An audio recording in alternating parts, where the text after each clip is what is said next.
Greetings, Jenga 333 fam. Hope everyone is well. This video we're going to cover how to build our altar.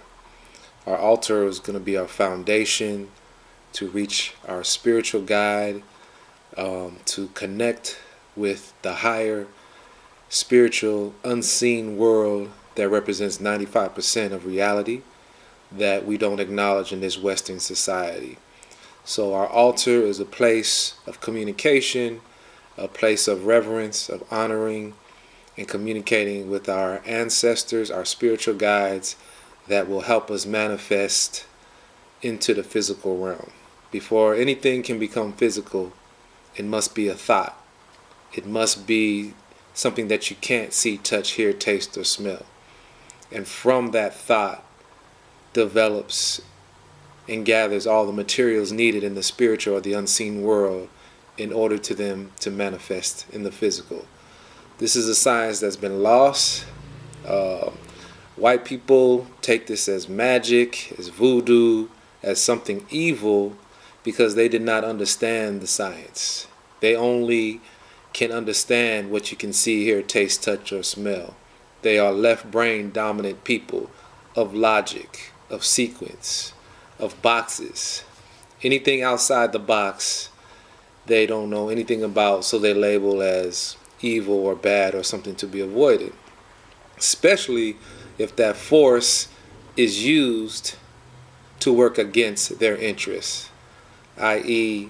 the Kemet spiritual warriors, Haiti in the Santeria, and the voodoo lessons and plans that they implemented to fight their enemy. So this is why us being in a Western civilization with European rule, it is forced upon us that we shun from the spiritual and connecting with our spiritual power because they can't compete and it's a threat.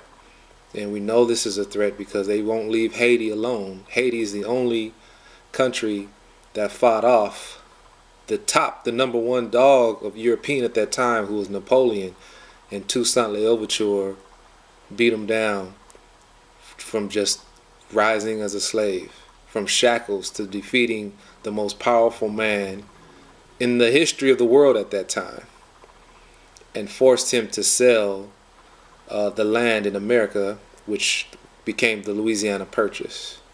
But that's for a whole nother lecture. So we're going to get into our altar. Okay, what is an altar?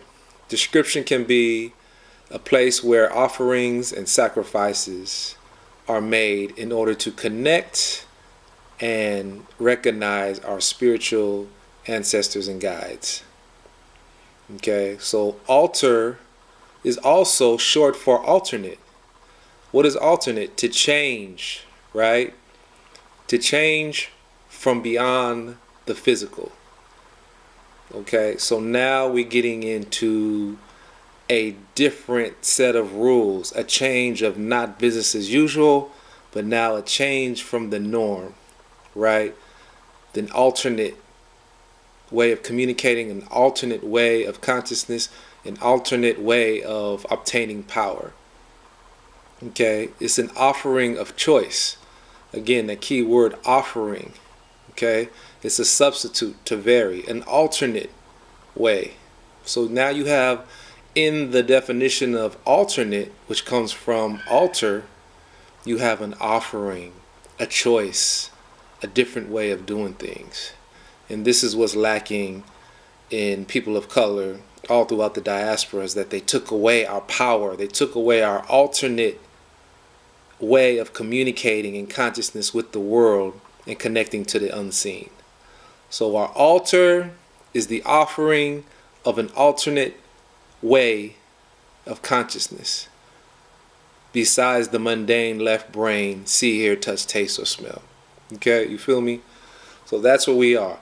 Okay, so in order to have an altar, you need to have a ritual to be able to give homage to whatever it is that you are offering at the altar. Okay, so what is a ritual? Ritual comes from the root word rite. right, to count, it's a number, right? So if right suggests number or numerology, now we're getting into sacred geometry of our ancestors. So remember that. A ritual comes from the root word right, which is of numerical value, sacred geometry. A right is also inalienable, something that you are born with that no one can take away unless you give them that power. Okay, so we're giving our power back, or we're getting our power back. It's what the Creator has bestowed upon us that no man has a right to take.